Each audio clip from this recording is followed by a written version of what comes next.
We need to get into the issues at hand before we ever get to fucking Space Jam. So it's the Pantelis Podcast surprise live episode. We're going to start going live. I'm using all of the Pantelis live stuff right now, but we'll get the podcast stuff ready. Before we get started, though, I want to introduce my guest for today. Wassim El-Mounzer is in the house. Hello, everybody. Hello, Pantelis. Hello, Poseidon. Wassim is here, and I also brought, obviously, Poseidon. Yes, hello. You can call me Mr. Babushka Boy. No one's going to call you that, Poseidon. What the hell? Why not? I already changed your name in my phone to that. So, Was, well, it's been a while that we haven't actually sat down and done a podcast together. Yeah, Right? it's been a bit, man. Yeah, after this, your next graduating step would be 2-drink minimum. I think that's how the city hierarchy works. One day, Papa. That's how it works. If you graduate from Pantelis Podcast, you can go to the big times. The big leagues. If I'm interesting enough today, is that it? Is that how it works? That's how it works. Okay, cool. If the people like you enough. Poseidon, what are you wearing? What are you doing? I'm wearing a Burberry scarf. You went Black Friday shopping? No. Fuck, I look like. Well, you really want us to answer that right You now? look like a guy who'd be all over Black Friday. Bro, the new phone came out. Which one? It's the new phone, bro. It's got buttons. Buttons? What year is it? It's special, bro. It's a special kind of phone. Speaking of phones, they're releasing a Motorola flip phone, and then when you flip it open, it's all touch. Oh, shit. You know that most phones that ever come out, I get to touch them. Like, it was telepathic, the old flip No, phones? I mean, bro? like touch screen, like it's like your smartphone, Yeah. and then but it folds in half, and it looks like a Motorola Razr. And they're charging $1,600 for that. It's a bit much. It is a bit much. Is it just me, or is that a bit much What'll they think of next? Wow. to take our money? Yeah. Penis-shaped cases, I don't know. Why is that what's the hot selling product for you? That's for sure out. Yeah, but she was like, bro, if they would sell penis selling cases, they'll take my money. I know what I'm doing right after this. Yeah. That's for sure. So the reason why I wanted to do the podcast now on Fridays and go live whenever I can, the Pantelis Podcast, is because I keep forgetting to do one. Right, I have some in backlog that I'm waiting for people to give me the okay to post, and I realize if I don't set a time, I won't be able to do it. You know, everything gets in the way. Life, work. Oh, I feel you, man. I said, fuck it, I'll be doing it Fridays, regardless, whether I'm alone or not. And whenever there's guests that are able to make it in, they'll come in, we'll do a show.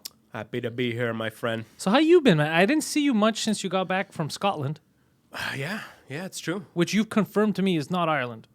I'm still on the fence, but I'm leaning towards not Ireland. Yeah, it's fucking. Mel Gibson is in one of those two places. That's all I know. You were in Scotland, you say? Why are you, is that the babushka voice? Or Yeah, what was that that? was kind of Ukrainian. You're in Scotland, my friend. That was a No, Ukrainian wait, guy. how do that- they do it? You're in Scotland, my friend. That was not terrible. That wasn't terrible. It wasn't terrible. You were like, that was Yeah. like a Russian guy that grew up in Ireland. Exactly. Vladimir Russian. McIntosh. But yeah, so how was that, man, the Fringe Fest? It was good, man. It's my third year going Scotland. That was terrible too. Fuck. was I'll better work than on him. it. I'll work on it. I just gotta yell a bit. It's good, man. It's a shit show, but it's a comedy boot camp. That's what I say. You just get to do a whole lot of shows. It helps. It helps. You just get up there. You get loose. You know. You get potentially glasses thrown at you. I kind of feel like it just toughens you up. You know. It's It's like sparring. You know. You just get out there and spar every day. It helps. Yeah. How many sets you do? Like 100-ish. Yeah. That's a lot. God of sets. damn. Yeah. Yeah. That's, it's almost too much. It's kind of like I'm realizing now that that's not always beneficial. Well, it depends who's watching. Yeah, and a lot of times it's not many people. You know what I mean? Because like it's a month-long festival. There's shows every day, so sometimes you'll be doing a show to like 4 Estonian people, and then halfway were they through, drunk? you're just bombing, and they're like, "We don't understand the English," and you're like, "Why are you sitting here, just staring at me?" What's an Estonian? Dude, I discovered it when I was there. What? You don't know what an Estonian is? It's like northeastern Europe or Yeah. something. Yeah. No, Oh, you mean Scandinavia? Bulgaria? it's no, not far off. No, north of Bulgaria. Just like Bulgaria, but not. Same, but different. Oh, big earthquake hit Albania. Oh, shit, Yeah, yeah, 49 true. people died. That sucks. God man. damn. Shout out. What? To the dead? Just pour a little Yeah, that coffee. sucks, man. Yeah, it's it's fucked up. No. 49 people. Damn. Anyways, we're not here to cover the news today. unless it pertains to That comedy. was kind of sad. Yeah. Yeah, no, it sucked. I saw the news. I go, fuck, man, that's shitty. What a. That explains why my Albanian friend was posting flags and writing stuff. Yeah, either that or he's planning some kind of military coup. I've not met many Albanian. You have an Albanian friend, really? Yeah. I've never met anyone from Albania, maybe ever. His dad. My dad?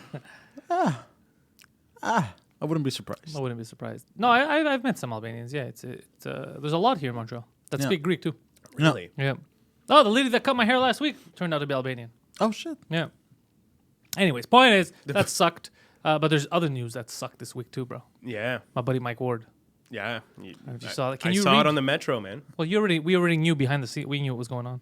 No. For the people that are not sure, because you were asking questions too, you didn't know how this worked. I didn't know because I'm on the Metro. It's playing on the screens, and I Yeah. just see Mike Ward's face. I was like, "What the?" And then like the Metro went away, and I was like, "Is he all right?" He's okay. Suspense. He's okay. People send me messages like, "Is he okay?" Mike's obviously fine. Mike's it's just if people are curious to what Mike knew this from before. He was already saying it. The Court of Appeals was most likely because it's these 3 judges most likely going to tell him to go fuck himself, right? Here's what bothered me. It's not that this happened. Now he's going to go to the Supreme Court. But I want to get into the reasons why this is important that he fights it in case people don't. Because a lot of people are like, why is he spending over 150 Gs on just pay the 35? Right. It's more than just the principle.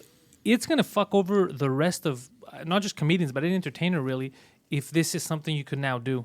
If you know you get offended because the kid was a public figure. We'll get that in a second. But here's what bothered me about when I He was a public figure. he sang for the Pope. Everybody here knew him. Oh, he did? Yeah, everybody Oh, here knew shit. him. He was 100%. He didn't. You think he just picked out a random kid and showed his picture? That's not what happened. So here's what bothers me. It's one of the judges, I think, said this. She said the decision reads, it exceeds the limits of what a reasonable person must tolerate in freedom of expression. Which who decides that, right? And then one of them wrote that they were upset that Mike kept talking about it. So they said because he says Mike Ward claims he would be willing to remove a joke if the person concerned was hurt by it, right? Yet, even after the judicial proceedings started, Mr. Ward continued to repeat his words about Mr. Gabriel. Of course he would continue to repeat his words. They would ask him, what was the joke? And he would say, this was the joke. That's not the same. So they're treating it like Voldemort. Like he was in court and he kept saying, the joke. You know, fuck this is. I mean, he was doing jokes about being in court as a comedian. That's not would. what. No, they're not mad. They're mad not that mad when at people that. would ask him about it, he would repeat what he said. They'd be like, "So what was it?" Like, especially in English, the English community in North America didn't know the joke. Yeah. So he would explain the joke, Right. and then they would say, then why is he still doing the joke? He's not doing the joke." Oh, my God. My head hurts. Yeah, they're so stupid. Yeah, but even if he was doing the Even if he was, You know fuck, what I do the mean? joke. But that's I- not what they're saying isn't true. Is what I'm trying to say is they're willing to bend the truth to try to garner sympathy, which is very dangerous. Same thing with the kid. They keep calling him disabled and. CJ to me, was a rapper. No, didn't he write a garbage rap album? He was trying to get it produced. Yeah. Wasn't his rap album called I don't care or yeah, something? I don't care. Yeah. You don't care, but you're Here you seem to care quite a bit, actually. I Yeah. don't Here know. he was. It's not even his fault. His parents' fault. But here he was famous. Here he was like I say, sang for the. He was in all. I didn't know about it here. For me, he flew under the radar. I'm not subscribed to same here. Retard Monthly, so I didn't get the updates on what he was doing. But apparently, people knew him here. So it's not It's like an excellent magazine, if I may say. I am subscribed. Yeah. So that's what happened. So Mike already knew that he was going to go to the Supreme Court. He's why is he willing to spend so much to get so little? It's just the principle, because if we're allowed to just say this person's offended or that person, because then imagine political figures, the shit that we say about Trudeau, and the we, I mean proverbially as in comics. Sure. Imagine them coming back at us. My campaign was affected because Wassim was talking shit on that show. Yeah. Imagine the problems we could get into. Right. Be very dangerous. Yeah, that would be very dangerous. That's communism. Not exactly, but it could be. That's part of communism. It could. It's totalitarianism. Yes, there we go. Okay, there you go. Yeah, I'm not very good with isms. I read a dictionary. Unless we're talking about autism, then Or jism. even better. Even better. No, I totally agree with you. Because where's the line, right? That's the thing. It's like, I'm paraphrasing what you said before, but like, this is something that shouldn't be tolerated, assuming by the public, not just the kid or the parents, but us as a society. Yeah. who's to say what's tolerated and what's not, and who's to draw the line of what's offensive and what's not? That's the danger. Yeah, and what constitutes a joke? Because I told you that one of them Sure. said this is not a joke. Well, that argument was already settled. As soon as he said it and people laughed, your argument is moot because people laughed. Mm-hmm. Hence, it was a joke. They took it as a joke. They laughed. You can't argue that you don't find something funny, therefore they shouldn't find it funny. They already found it funny. Your brain reacts to truth, right? Truthfully, they found it funny. So they laughed. The instinct was to laugh. Yeah. Right there, the argument of it not being a joke is gone. If it wasn't a joke, people wouldn't have laughed. You've seen open micers bomb and do heinous shit on stage. Sure. And you're like, could be a joke one day, but that's not a joke, right? Everyone agrees That's in the an audience. interesting line too, right? That's an interesting because it might have been a joke to like one person. Yeah. And then is it not a joke? Still a joke. Like if he's saying some weird, heinous shit, which I'm not going to defend what people say, but you should have a right to say it on exactly. the stage. You Yeah. know what I mean? The audience will be the judge. Like Thank how you. often, we've talked about this before, how often do you see an open micer come, spout some like racist shit or what sexist stuff, and everyone's applauding in the audience and he gets booked every week? I haven't seen that. Never. That doesn't happen. Like you're kind of just saying the public is all stupid. They're not going to get it, so we need to police it for you. You don't need to. People get it. People like the stuff. The stuff me and you broach on stage. If you look like on paper, right? We'll talk about politics, race, relationships, all that stuff. That same subject matter is covered by other people who might not handle it as well. And even us, sometimes there's certain jokes where we got to tweak. We're like, that came in too hard. Sure. Absolutely. That's the process of comedy. Yeah. Though. And I think the majority of people listening understand that. I've said plenty of stuff on stage and I'm like, ooh, whoops. You know, like that was could be misconstrued. Yeah, but this wasn't even one of those You cases. know what This I mean? was a case where that people one laughed. time I read Mein Kampf on stage for 5 minutes. I Yeah. was like, it was an accident though. The problem I already told you was How because do you you read read 5 Mein minutes. Kampf? Yeah, 5 minutes. The problem was the 5 minutes. I told you commit the whole fucking book, bro. Yeah, it's- because it's all out of context. You're just taking whatever 5 I minutes you just want. kept accidentally turning the pages and reading and doing the walk. But This was a good joke, and now you know how they're making it look worse. The transcribing in the fucking media. Of course, if you transcribe a joke, right, with zero context, no tone, yeah, no, that's so big. Yeah, for sure. it sounds so, anything. I was talking Yeah. with you before the show. Anything I say on stage, almost anything I say on stage, if you just take it and write it down and show it to someone, I'm a piece of I'm a psychopath. And also If you can't tell the tone, the you know. You're absolutely right. And you begin the quote wherever you want to begin it. Yeah, exactly. No. Yeah, that's the worst part. Yeah. Yeah. And he said he should get murdered. Wait, that's not. That's a bit out of context. That's not You what he have said. to be there. Like, yeah, it's insane. You have to be in the room while he's doing the bit, and it's killer. Like it's a good everybody joke, yeah. in there. You got to like, and I've heard him do the bit. I haven't worked with him as much as you, obviously, but I've heard him do the bit quite a few times and iterations of it. Like when I started in the scene, I used to watch him a lot and like Yeah. kind of study him, you know, almost. And it universally kills, right? Yep. So you have to think in front of all those people. That's thousands of people, thousands and thousands of people he's told a joke in front of. They're all laughing. So what? They're all terrible people? Like, what are you saying? Should we sue them for laughing? You know what I mean? Could be the next step. Who knows? I don't know where this would end. Let's say if the Supreme Court decides there's certain jokes you can't tell, regardless of whether people laugh, but there's certain subjects you can't touch. Yeah. We're That's opening a whole. oh, the can of slippery. worms. We're in a very dangerous territory right there. Yeah. So that's what he's fighting for, because a lot of people are wondering, because he's already over. It's maybe over 180 G's now. I don't know how much it's spent, and now he owes 35. Let's say, so he could, if he wanted to, just be like, all right, 35 G's, go fuck yourself. But it's beyond him. He's not. He said this before. For him, the easy way out would be just, all right, pay, fuck it. But the second he does that, he sets the precedence. He fucks every one of us over. So he's like, nah, fuck it. I'll go. The guy in Vancouver didn't have money. Remember that comedian that I told you got? You were telling me I think didn't hear a about lesbian that. couple was heckling him, and Okay. he yelled at them. He fought back, and then they sued him for like homophobia or something, even though they were the ones that were heckling him. So those kind of people, if you don't have money behind you, you can't fight this shit. It's expensive. These lawyers are fucking expensive. So he's the only one from us that got sued that has the ability to fight it and stop this from happening. So he said, fuck it, I'll just go ahead and do it. Yeah. Yeah. But he's fine. For all the people Yeah, asking I mean- about like emotional, he's in it's a different place Yeah. now than he was then. Plus, fucking bro, he knows me and Poseidon now. Life is good. Like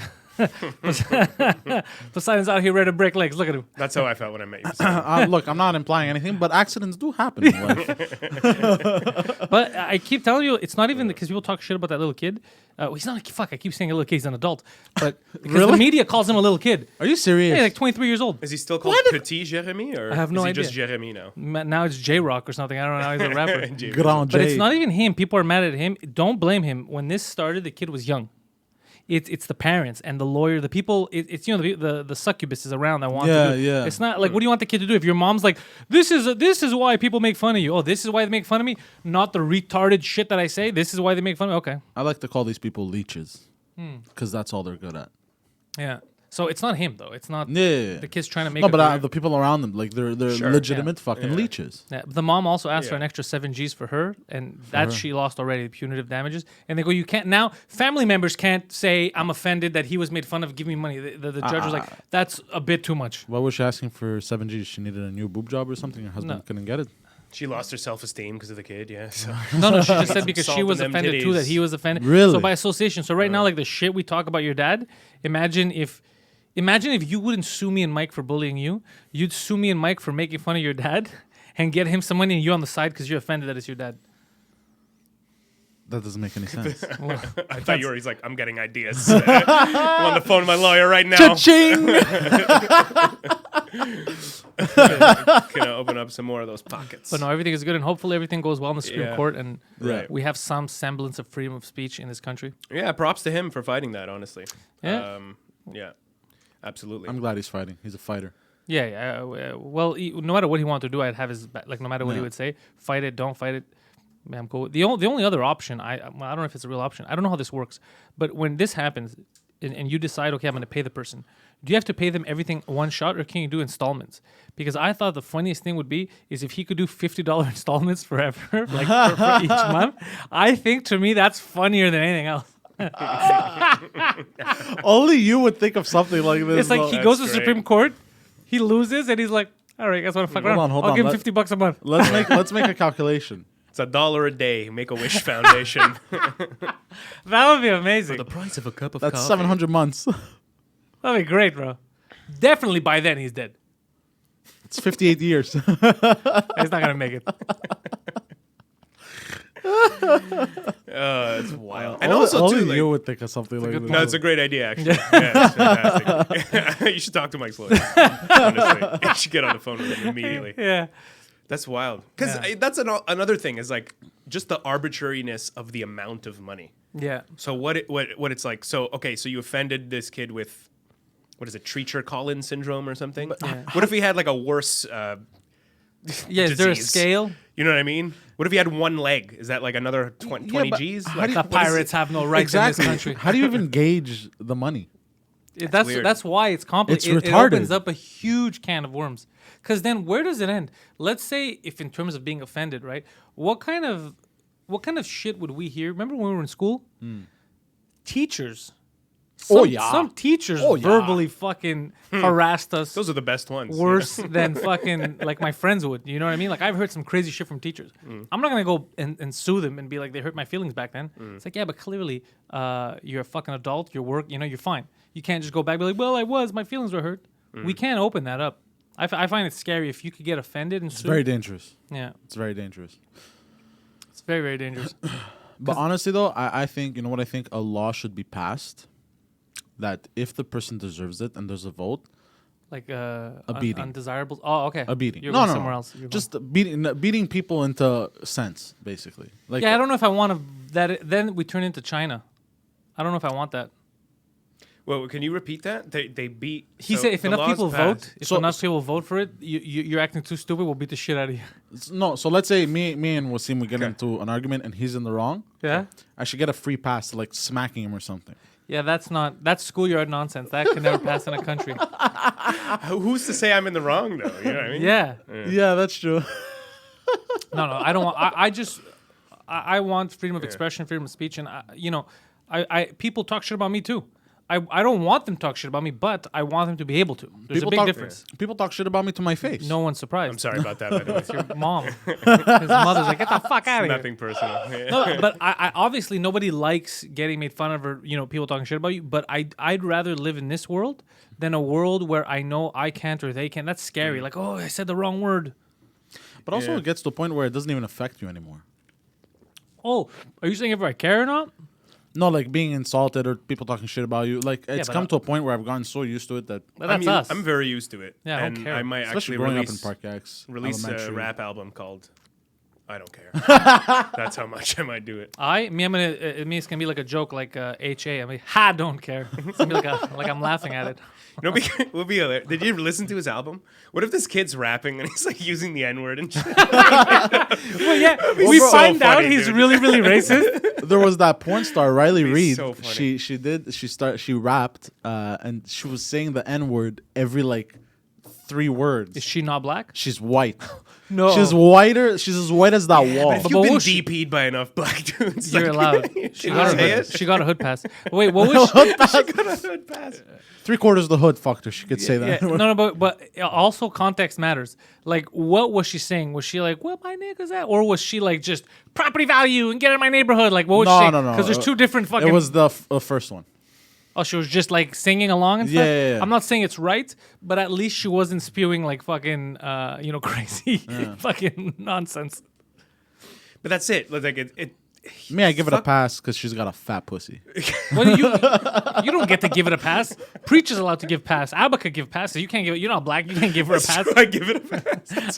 I give it a pass. Yeah. She didn't say my souvlaki.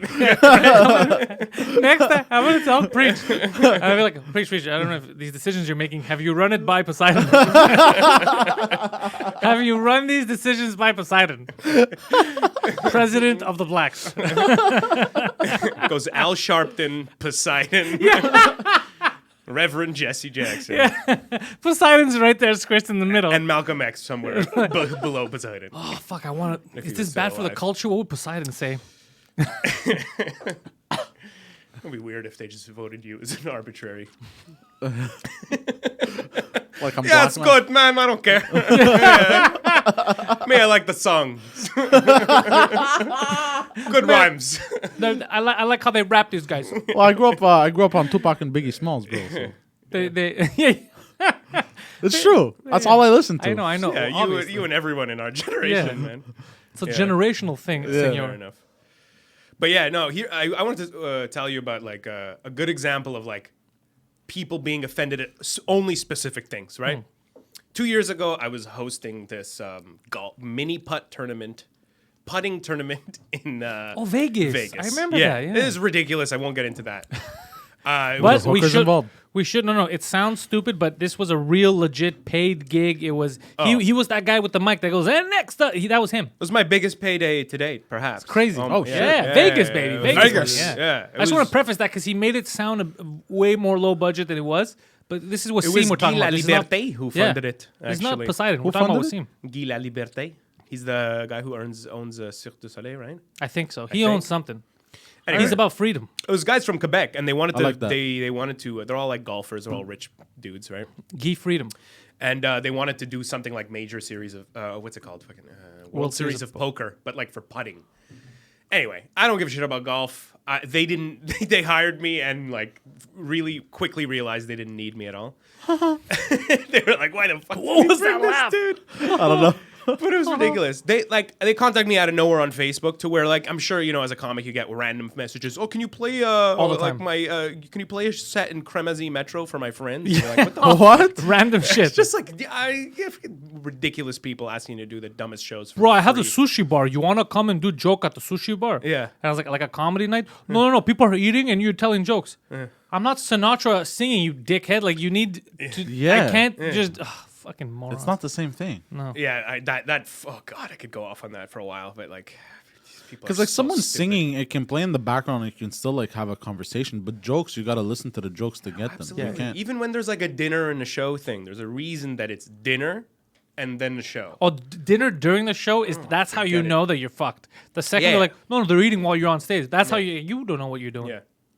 So Pay me basically- in advance, sir, because this is not going to go well. You can't pay me after you see what's going to happen. You can't pay me after this train wreck. Pay me before. Yeah. So my girlfriend's pussy. How are the potatoes, sir? They good?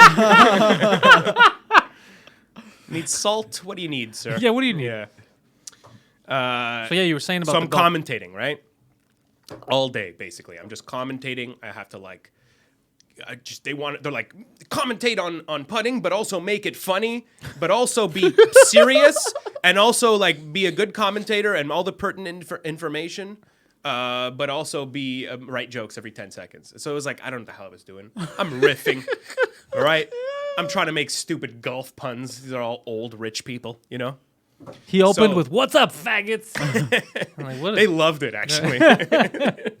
It's my kind of boy right here. Goddamn. It was a good opener. But so like I said something along the lines of like this guy was taking like 1 million strokes to like to put it in, right? Why did you think that he was jerking off? So that's how I could tell. how I I could tell the second you said stroke is.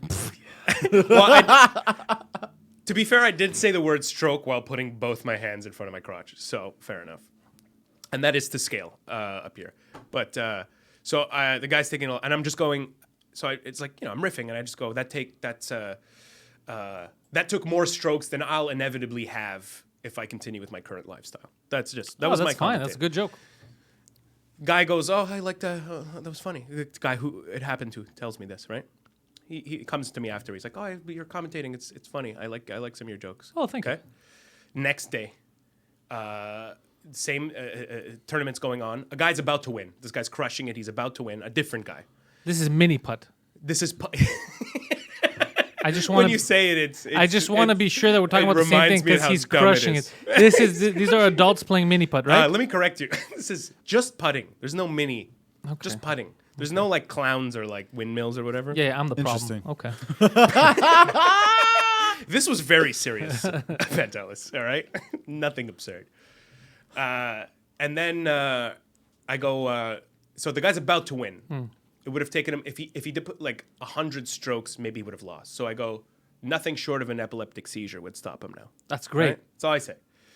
No one says shit. Imagine the guy drops on the floor with an epileptic seizure. That Goddamn. Well, then I would have superpowers and I'd be ecstatic. But the same dude who told me that he liked my stroke joke runs up to me after. Oh, he ran. And I was like, oh, he's going to compliment me on my jokes again. But this guy's angry and he's got a club in his hand. And I'm like, oh, fuck. Gets up in my face and he goes, my sister has epilepsy. Don't you ever make jokes about epilepsy again. And he's like shaking and he walks away. And I was like, how retarded are you? Like, so stroke, great. Like my dad died of a heart attack, you know, I had a stroke. Like, I can make, like, I don't. You should have told him, But I have epilepsy too, sir.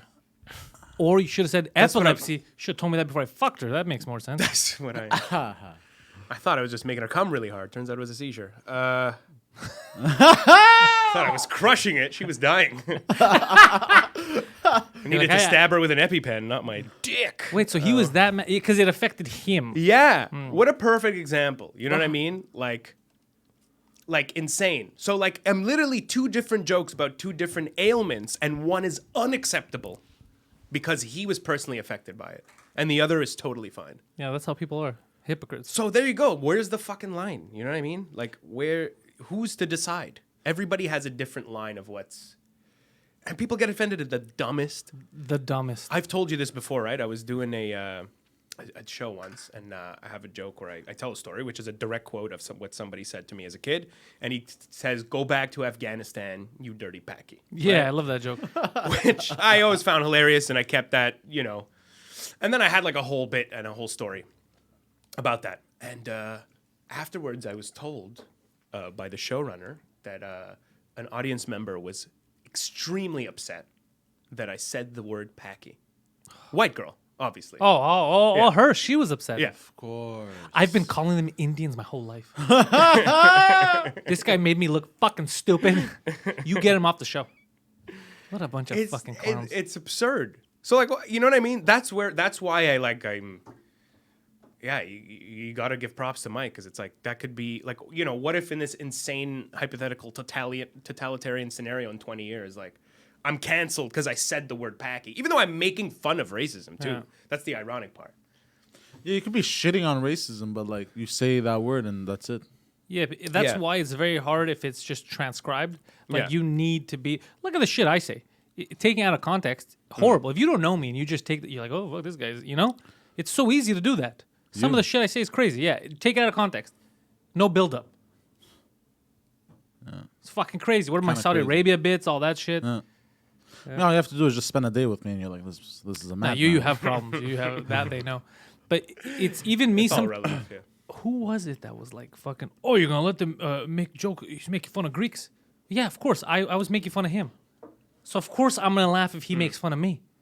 That's how this fucking works. You know, I love It's- it when people make fun of Of Greeks, course, by the yeah, way. but it's I can't just shoot and be like, oh, what the fuck, guys? That would be insane. That would be fucking crazy. No, it's all open. Yeah. It's funny. I'm gonna fucking like it. I'll know if it's fucking not funny. It's mean spirited. If it's racist, I could tell. Yeah. Leave it to me. I'll make the decision, not you. Emotional intelligence. Emotional terrorism. That's what I like to do. Oh, Jesus Christ. And That's how I again, in roll. terms of comedy, the audience will decide. If you're going up there and just going, I hate the Jews, there is no punchline. I, in fact, hate the Jews. Please don't. I'm liking this. See, that's I'm going like- to be. see, I'm liking this. Someone's going to just take that written transcript on the Pantelis Podcast today. Noted anti-Semite Wassim El-Mounzer. Well, Pantelis kept pointing. I like where this is going. I like where this is going. You are Arabic with a beard? Yeah. Oh, shit. Oh no, I shouldn't have put that online. Someone could cut that open. Oh, dude, there's you've been on this show before. Someone could There's cut that out. hours of video and audio of us speaking. Yeah. If somebody would really want to, they can just take right now the first 5 minutes of the show, and they could just cut that up and make it sound bad. With the technology we have now, it's not an issue. It's not an issue. So I'm not worried about that anymore because you could just release the real video, and it would do you good if somebody just cuts that clip and shares that. It would do you good because you could like, yeah, how about you watch the whole thing? This is, it's just free advertising. Don't worry about that. You don't. By the know way, that that's where that ends. That was my Yeah. statement. No, but Just to clarify. that's all I got for you guys. No, but it's like if someone's my point was like if someone's going up there every night and saying just like being blatantly racist, it's pretty obvious. Is this an intervention? Audience isn't. Yes, me and Poseidon have called this together actually. Yeah, it's the Oh, audience. shit, I just got the joke. It's quite enough. The audience could tell. The audience, like, if the audience is dying of laughter at somebody going, "I hate so and so group," I hate like. What does that say of us as a society, kind of? Like, so we're all kind of fucked. But that's just not what happens. Nobody goes up there with no punchline, no premise, spouts racism, and just crushes constantly. Like, Years ago, if you remember at the Comedy Nest, it was a Saturday night. I had an interracial couple walk out on me. It was I remember because of that joke there. the jail one. Yeah. It was a black woman and a white man, I believe, from what they told me. Caitlin had to come in the back and tell me, "Did you know that you just walked across?" I was like, what the fuck did I do? And then Rodney was there, and Rodney's like, "What jokes did you?" I told him, "He's like, why did you go back to back racism?" Because I did 2 racist jokes back to back. I don't remember the first one, but I know the one that walked them was the one where we're talking about being Greek and how whenever I go to a different city, people are like, "Oh, there's like a little Italy, Greek town for, you guys get, I'm a black guy in another city. Where am I going to find black guys?" And then go, "Stop acting like you never heard of prison." Something like that. And that's the one that walked them. That's the one that they got up and walked out and left. But it was just that couple. Yeah. And apparently the guy had laughed. He was a white guy, and he laughed, and she looked at him, and she lost her that was shit. like Somebody's walk not outside. getting pussy. Yeah. But it fit in context of what I was saying. Yeah. Right? It was just, it was a zig where you think I'm going to zag type of thing. This was years ago. And I remember at first I felt so bad, and then I had asked David. I sent him a message. I go, "David," and David was like, "I don't fucking care." I remember you telling me this. Yeah. Yeah. David's like, "I don't fucking care." Like, Yeah. I've heard that joke. You've said the joke 1,000 times because nobody's walked Yeah. out on that. Yeah. And then he's like, "Why do you think they walked out that day?" And then I remember telling Rodney, and Rodney's like, "Cause you went back to back racism." He goes, "What the fuck's wrong with you?" He goes, you basically spent 5 minutes saying racist shit. Because you can't do that. You gotta separate it." He goes, yeah. But the thing, people are laughing, right? Yeah. People are laughing. It's a joke, That's what it's for. It's to make us laugh and release energy. "Oh, I'm releasing all kinds of energy." Oh man, me too. I just released semen. That's energy. Yeah, I don't see your dad anywhere around here. Oh, Jesus Christ. Where did you release it into? What's your brother up to right now? The air. I sprayed it. The I sprayed it with one of those. Those. I like that Yeah. that we. I think that's what it's called, actually. Yeah. Is it How do you write that? Did How do you spell? with 3 Q's? PF. PF. There's no F. No, that's PU. Can you stop? How I brought him.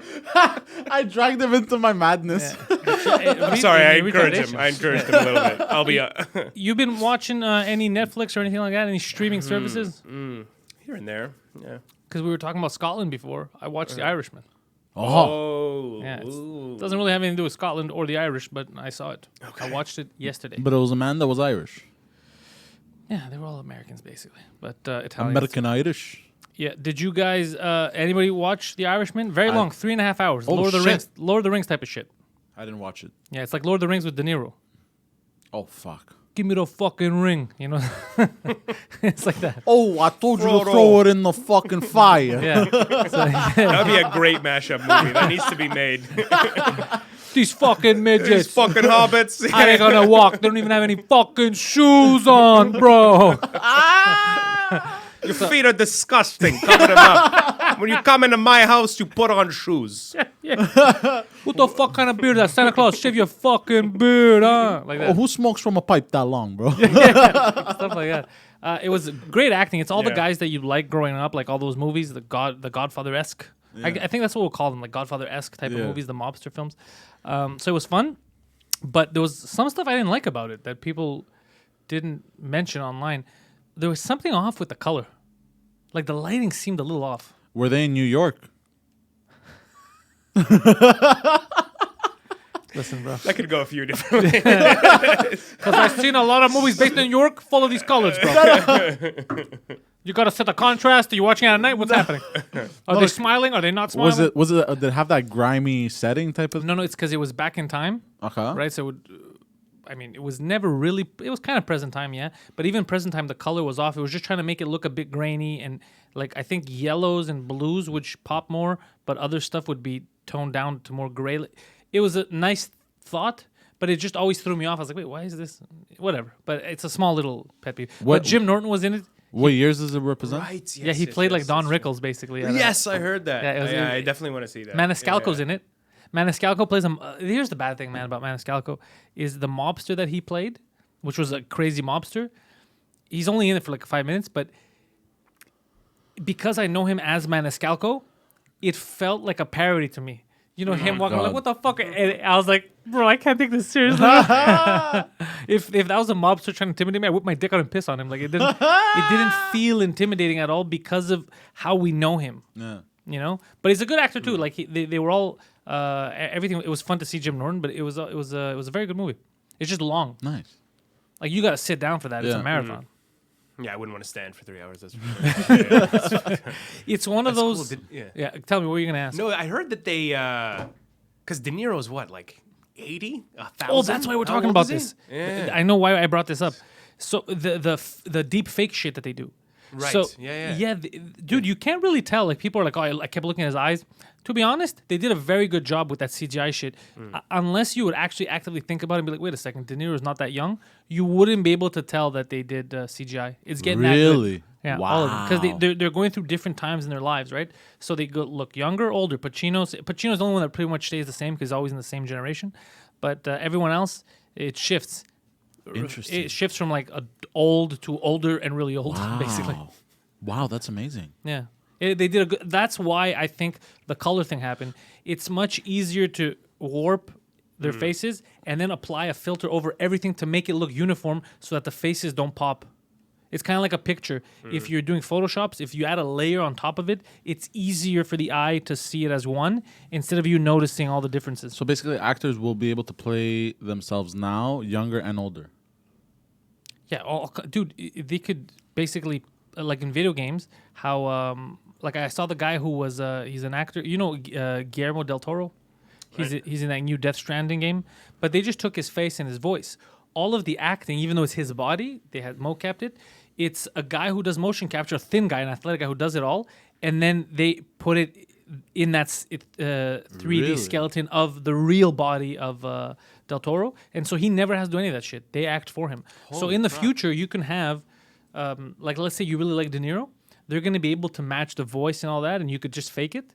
It'll sound just like him in a character like Wassim, let's say, Really? and you can always have those characters. Yeah. Jesus Christ. That's interesting. It's almost too much. You know why it's too much? Because they could do all the deep fake shit. They can Yeah. also fake me and you calling for fucking the race war or whatever. You Yeah. can imagine politics in the future. They have a guy running for office. He wants to change stuff, and then he gets a video. He's like, "Look, we're gonna come out with this video. We have of you at that summer camp sucking those little kids' dicks." He's like, "I've never been to a summer camp." Exactly, motherfucker. But we have this. Try proving it to the public that it never happened. You know, it looks so real. And then it's like, at that point, you might as well suck the kid's dick. yeah. Then you're like, "All right, where's this camp? You might as well get the best of both worlds, you know? Where is it? How willing are these kids?" Yeah, it's crazy. But yeah, but then there's the opposite too, right? Because it's like even if you and then you do fucked up shit, and you're just like, "This is deep fake, baby. That's a deep fake." Me going deep on those. Yeah, it's true. boys was It's a a deep, it's a double-edged sword, basically. Yeah, there's very- an orgy. There's a video of you at an orgy going crazy, very deep fake. and then it's like this is a deep fake, and you're yelling, "This is so real! This is my real life!" That never happened. That's insanity. It'll be fucking nuts. Anyways, I'm gonna have to get going soon. Get bouncing, get bouncing. I wanted buddy. to say my story of. Oh yeah, say your of story before today. you go. Yeah, you Of still got the- a couple minutes. Oh yeah, so I was on my way home to take a massive dump, Oh, that's great. and It's a great story. I know, thank you. Already we like it. And and this guy comes out of the gas station, doesn't stop, nothing, cuts me off. So I honk. He stops and he goes like this in the rear view mirror. Goes, Do it again. he goes like this. I like it. Yeah. So I'm like, what the fuck? And he goes You want to fight? like that. Like I could tell that's what he's but mouthing. hold on. How do you know that he said, "Do you want to fight"? Maybe Because he did this. Maybe he meant, "Can I fist you?" Fisting, yeah, that's what I thought. My face. Or maybe your face, maybe your buttocks, sir. Oh goddamn, bro. So anyway, so he takes a left, and he was gonna. I saw he was about to take a right on the street that I was gonna go on as well. What do? That's my street, bro. So I speed on Burnham. You know what, that street there. Speed, cut, again, and then turn on that street, and we end up right next to each other in traffic. And then I'm just staring at him like this. I'm staring at him like this. Look, like just Yeah. fucking like, you know. And he's there eating a Haagen-Dazs. A Hagen-Dazn. And he's there eating a Haagen-Dazs. So wait, did he have the Haagen-Dazs when he did this? Like, first? how do you No, know no, it was a no. Did you do the Haagen-Dazs? head movement, or am I making this a I race can tell thing? because it was the stick. It was the stick. Okay, and it was the. I have very good vision, by the way. And then I like how he's like, I have good. When it comes to ice cream, bro, I know the it brand. was- I know when it I was think made. those were almonds. and it was vanilla, and you could tell it had like Chunk? it looked like makeup over acne, What? basically, and like you know what I mean. Yeah, yeah, and there the was chocolate, almond and there was chunks. like exactly, basically. Just say chunks. It looked like makeup over acne, bro. and I'm just staring at him like this, and it was funny because it's not that funny now that I'm saying it actually. This is It was funnier in the moment. Anyway, so what classic- happens was classic Poseidon. Bro, look, man, pimple, makeup over zits, and yeah, this isn't going anywhere. he realizes I'm staring at him, and he freaks out because like I ended up next to him all of a sudden, and he smeared ice cream all over his face. Yeah, you're right. That wasn't that funny. Yeah, it was funny. I found it funny in the moment because like I want to take you out back and beat you to death. I do like the idea of a man trying to be hard and trying to fight another man with ice cream in his hand. You can't be hard with ice cream. You want to fight, bro? The fuck's my money? Yeah. no, not even like bro. Where's my money, bro? Giant licks. Yeah. The popsicles where he's sucking it like a dick. Oh no, brain freeze! Oh. Once this brain freeze goes away, I'm gonna fuck you up. Bro, you don't know what I'm willing to do for that money. I can tell. I can tell what you're willing to do. And on that note, I will take my leave, Speaking good gentlemen. of- You'll depart. Yeah. I'll depart my departures, All right, Poseidon, get the fuck out of here. my ways, My ways. Godspeed. Godspeed, buddy. my evil ways. So Was, What a man! What a man! Yeah, man. it's just me and you, dog. No, me and you, buddy. It's how I want it. Yeah, I we'll know keep, he's still here. yeah, he's being weird. Ugh. Get out of here, Poseidon. What? Don't hit anything on Thank your you. way out. All right. Thanks for the coffee, bro. I like how he taps you on the back. All right, Later, thanks, bro. buddy. Be good. I've never met anybody more Montreal. That's what I was saying. Remember, I ran into you last time, and I was like, if it isn't the mayor of Montreal, he's like, what the fuck are you talking about? Yeah. It was in my head when I met you. I was like, this guy, because I met you, you had like, it was summer, and you had like a wife beater on with like a cross. I feel like you had a Kappa tracksuit on. You were like, it's like, what's up, bro? Yeah, he dresses like a Ukrainian mob boss. It was so good. I was like, you are like, this is this is what's unique about Montreal. This is prototype you won't find in any other city. Wait until you see the coat I have. That's not Get true. it. Oh, You'll probably find it. I'll tell you about it in a second. Everywhere. He's basically making a custom coat. We made fun of him for a long time, but now he's actually doing it. It's gonna have like he's making it at the like they've measured him and he's decided what he wants. He wants I want it to be lines here, pink here. I need fabric here. I need wool here. He's making it all puffy and weird, all custom. So even the lady's like, you sure you need a tail at the end? He's like, got a tail like an animal, and like he's doing all kinds of weird shit. So we're very curious to see what it looks like. Why is he doing this? He wants a custom coat. He thinks he deserves it. He wants a custom, and he's putting a tail on it. That's fucking wild. All right. I want to see. You what's think you going know on. a guy, huh? Yeah. And then he asks for a tail? Yeah. That's fucking insane. Yeah, it is a crazy request, but that's what he's doing right now. He's quite a guy. So you were at the Nest yesterday too, no? Yes. Yeah, how was that? How's that show was, going? It was a good show, yeah. Scott Falconbridge Oh, yeah. headlining, yeah. Is he still? Does he Gino live in was Montreal? on. I don't think so. Because I never see him around anymore. No, I I don't would think assume so. he's in another I city. would imagine, I think he lives in Toronto. I don't know. It would make more sense than Yeah, here. I would imagine. Yeah. It was a good show. It was like, fundraiser business. Thursday nights. Thursday. Fundraiser. It was empty, But people filled in as the show was going on. As usual, yeah. Yeah, exactly. Which when you're hosting. I wasn't hosting yesterday. It was Lawrence. But I know that he handled it super great. But it's like, man, it's so annoying as a host, When you think you have them ready, and then they have to turn around because another 10 people walk in. Oh, for sure. And it was pretty much full by the time like Scott got on. But when Lawrence started the show, it was like 20% full. Oh shit! Yeah, it was like the whole gap in the middle. It could have also been the traffic situation because everything's fucked up this past like more than usual these past couple of weeks. Mm-hmm. So it could have also been people that actively tried to make it on time and didn't get there. We'll give him the benefit of the doubt. Let's say. I'm gonna give it to him. But is it a Montreal thing, or is it just the fact that the Comedy Nest starts on time, unlike a lot of shows, right? People just assume 8 means 8:15. Yeah, you know what? That's a good point. And most shows do wait. Yeah. Like I've been on shows where we're backstage and they're like, "All right, we'll start in about 20 minutes." Yeah, for sure.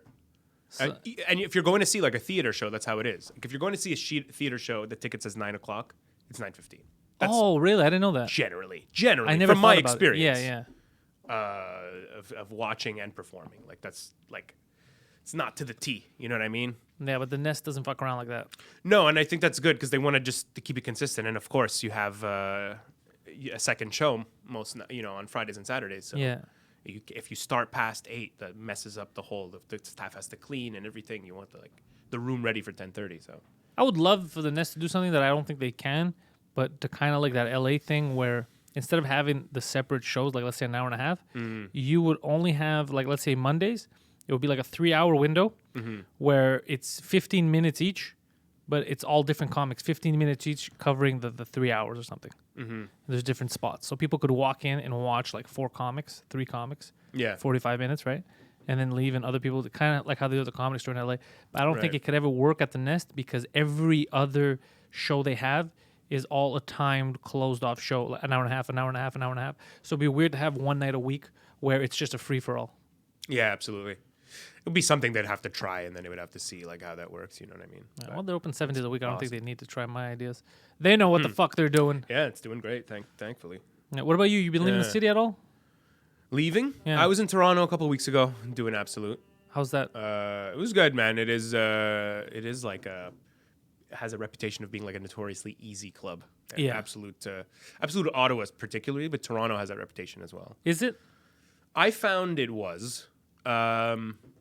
Kingston. I played Kingston. Kingston is not that way. At least not for me. For me, I was like, It's I felt like the a only Absolute. Dothraki on horseback going into Westeros for the first time. you know? Really? The only one I've done is the Kingston one for Absolute. Okay. Years ago, though. And Okay. it was easy. It depends what night you go. Wednesday, was this is my experience, and from I've only done one weekend, but I've talked to a couple people who have. Wednesday is the easier night, and then it gets progressively more difficult as you go through. Interesting. Because like Wednesday is like the young kids, they're ready to have fun. It's usually pretty packed. Saturday, like ticket prices go up, and that was my experience. I just got like old like ladies in flannel with like military like Timberlands on. Really? That was the demographic you were working with. That there was a giant group of like That's not easy. like prison guards. That's not easy. And they didn't, you know what I mean? Like I'm not gonna stereotype anybody from like a smaller town, but it's like from Quebec. Bearded, I open with Allahu Akbar, like forcing the crowd to say Allahu Akbar. Oh yes, sure. I love that you do that. Yeah, you forced them into it. And I don't know. Like it's so interesting to see the various reactions to that. I've noticed though, it's like generationally, like younger generation, it usually does really well. People laugh and they're like, "That's kind of silly." The older it gets, people get upset sometimes, man. Even at the nest, an older guy last time was just shaking his head. Really? Like angry. You know what I mean? Like he was clearly upset. Like, you will not convert me, Muslim. And I've had a few people going, no! That's happened before. And it's fun to riff on that and laugh at them because everybody kind of like... In Scotland that happened. The whole crowd was like, no! We won't say it. Yeah. And I'm not Muslim at all. But that's how I... Yeah, that's the other funny part. If only they knew, right? They just assume. But I even say it. That's like the next line is I'm not Muslim. Like, I just thought that. I just wanted you to do that. Yeah, I just wanted you guys to... I have variations of that depending on the moment, but it's like... It's a good joke, though. Gotta get away from... you ever have jokes that you feel like they work well, but it's like you use them as a crutch almost. You know what I mean? And Jesus Christ. I thought that was coming from my brain. You know what I love about them honking like that is here on the highway is when it's bumper to bumper, like they think by honking, magically the traffic is going to disappear. It gets me so upset. It's insane. Hey, it's stupid. Yeah. You're not at a stop sign. That's taking too long. Yeah, what did you solve? Yeah. What's going to happen when you honk at the car in front of you that's a foot away? It's going to jump? The only time I honk is when I'm warning someone. So like someone's about to back into me, I honk, hey, what the fuck are you doing? Yeah. Or if they cut, they're doing something stupid. But to just randomly bumper to bumper traffic and just start honking? Yeah. How is that going to help? Unnecessary. It's insane. Dude, in Lebanon, you'll have people react. That'll happen, and then someone else reacts, and then it's just like, and then they're yelling like over the honk, their head out the window. Yeah. You can't even hear yourself. It's fucking insane. You forget what you're honking about. Yeah, for sure. It turns into a thing about the Jews. Oh, jeez. This would be a crazy mashup if somebody wants to do a deep fake. Oh, if somebody wants to do a deep fake of this? I've mentioned Mein Kampf. Yeah. I'm pretty sure I just flat out... That was how you started the episode. Yeah, I might have. Yeah. By quoting my favorite. Yo, where are you next, by the way? I got a show tonight, a fundraiser at, I think, Laurier Mac. Laurier McDonald School? Yeah. Where is in St. Leonard. In St. Leonard, okay. I think it's Laurier Mac. It's on VO. And is it with Franco? Yes. Yeah, okay. Yeah. You're going to have fun. Yeah, I hope so. Man, I'm on 3 hours sleep, so I'm feeling wonky. Are you going to go directly after this? No, you got time. I can't go home, though. Because you fucking live super far downtown. Can I sleep here? You can you can hang out here as long as you want. Oh, you're a champion. Yeah. I might nap. You can. We have a couch back there. Oh, that's beautiful. Yeah, you can nap on the couch. Cool. Might straight up nap, man. Yeah. Yeah, that's what's popping tomorrow. What about you? Nothing today. I got some writing, man. I'm fucking behind on a lot of shit. And then tomorrow I'm doing. Sid's got a new show. In Little Italy, Melrose, I think, or something. Okay. Yes. Have you been there? I've been to the bar before, but I don't think. But I haven't done like Sid's iteration. I think it's very new, right? Like I've never been there at all, so I've never been to the actual place. It's up on Saint Laurent, right? Yeah, not far from here, I'm guessing. Little Italy, it should be nearby. Yeah. I think I've played there. I think Franco had a show there back in. Was it good? Like a couple of years ago. It was good when I did it. I mean, if a few people have booked that room, then probably the room has something. Yeah. So they told me to go do it tomorrow, so I'm gonna pass by there tomorrow, do a set. Phenomenal. Yeah. I'm trying because now I started doing French comedy as well. Oh, nice. Yes, that's right. How was your tour, man? Well, the tour's in English. People get that confused. Okay. The tour's in I've done 2 sets in French for Mike. Basically, I did surprise openings for Mike in Saint Jerome and in Terrebonne. Okay. It was a lot of fun. It's working. It's a few more tweaks, but not as much as I thought. Like I was nervous that people wouldn't like my accent, but it's the complete opposite. Like the Quebecers are all like, "Shut the fuck up. We understand you. Just do your jokes, stupid." Like we don't care. Like they don't mind about the accent at all. In fact, some people like it. They're like, he's fucking trying. He's a Greekster. He sounds like a Greek guy. Let him do his thing. So I'm starting to do more and more of that because there's a lot of fans, like Mike Ward fans, that want to watch me do comedy and that they're not fully bilingual. So like, fuck, we're not going to see this guy. So I see what you now mean. I could go to all these cities and actually do it in French. Translate the hour in French and do it for them. But the tour's going good. We have me and Emil is the one booking everything. Yeah. So he's right now he's busy for the past 2 weeks because he's got that Haboub Lalul show in tomorrow, I think Saturday. Yeah, tomorrow. I think so. Yeah. So with Joey Elias and everybody. Yeah. So fantastic show. It's gonna be amazing. So once that's done, he's gonna get back to it and book some more cities. So we're looking at Toronto. We're looking at different places around. I mostly want around Quebec right now because little pockets of people that watch Two Drink Minimum that don't live in Montreal and they don't see me do stand up. Right. I think that's the best. You give them an hour of stand up, you know. That's great. And Emil opens in French. Oh no, for me he opens in English. Okay. But when we went to Quebec City, he did a couple of stuff in French just to show them that we're both bilingual. Yeah. And it was he had a great he did like 10-15 minutes off the top. Great set. Awesome. They loved it. He loved it. It was That's fantastic. Yeah. Do you find like translating are you translating directly your jokes or are you writing new Some are new adaptations? There's like 2 jokes that I only do in French that make more sense in French.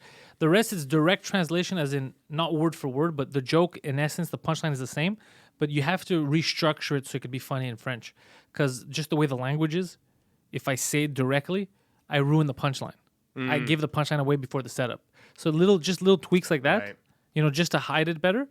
And but I grew up speaking French. Like I was born here, so it's just getting familiar with it again. Because so many years that I've been working in English, you kind of lose the rhythm. But the more I speak it, the more I listen to French podcasts, like from here, to get back into it. It comes out. It'll change fast. Yeah. Plus, a whole new market for me. Yeah, no, that's great. Yeah, Yeah. absolutely. That's the thing. If you can perform in French, it's You can do it. You were born here, no? And that's I was born in Lebanon, but yeah, no, like yes, I went to an English school. Like I have this. I talk about this a lot on stage, but it's like, yeah, I do speak French, but it's like with an like. I have an accent too. It's an accent, but I feel judged, and it is true. Like the way I know I have an accent is not because I hear it. I don't hear it. I killing it when I speak French in my mind. I just know because every time I speak French to a francophone, they respond in English. Oh yeah, that happened today. I went to go fix my phone. He's like, "Hey, bonjour, monsieur," and I'm like, "Yeah, oui, bonjour. J'ai un problème avec mon téléphone. Ça fonctionne pas." That's fine. And he's like, "Okay, we'll fix it for." Like immediately switches. Is like, that's not cause, always. That's not because you're shit. That's because they're overly nice. He wants to make you more comfortable because he hears the accent. So he thinks that because you have an accent, you're trying extra. So they're just trying to calm you down. It's not an aggressive thing. I get it. You're trying to make me more comfortable. Yeah. So on stage, this will work. I'm telling you, they even me, the accent. They love the fact that there's an accent because like, yo, this motherfucker's trying. Yeah, you know what? I've only done a couple in French, and one was Bordel open mic when I was just starting out like a couple of years ago. Did you like it? I did like it. It's like it's a hot room, right? But what I did was I sat down and I translated. I sat down with my girlfriend, who's from Francophone. Yeah, Laval. Translate. Yeah, I mean it's bilingual, but her first language is French, I guess. And translated it. Made sure the grammar was perfect. Used words I'd never use in French that I don't even barely know. Tant qu'à être. I don't know what the fuck that is. I can't even remember what it means. Might as well. You see, yeah, because you did the direct thing. Yeah. Only one word I've never used, but stoning. Because stoning in French is lapiner. I didn't know what the fuck it was.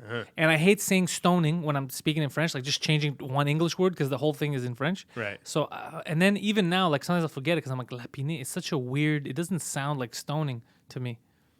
But that's the only... Yeah, I think of John Pinette, the old, that fat comic. Yeah, I don't like using words that I won't actually use in French. Yeah, exactly. Because then it loses the realness. You're not in your comfort zone anymore. Yeah. And ideally, you want to be as authentic as you can as a comedian, right? So... It went fine because it's a hot room. It's a very hot room, yeah. But I wasn't happy with it. And then I did a show at Poutine Bar like last year, exactly a year ago, like this time last year. Obviously, I had developed as a comic too, but basically I was kind of panicking before the set.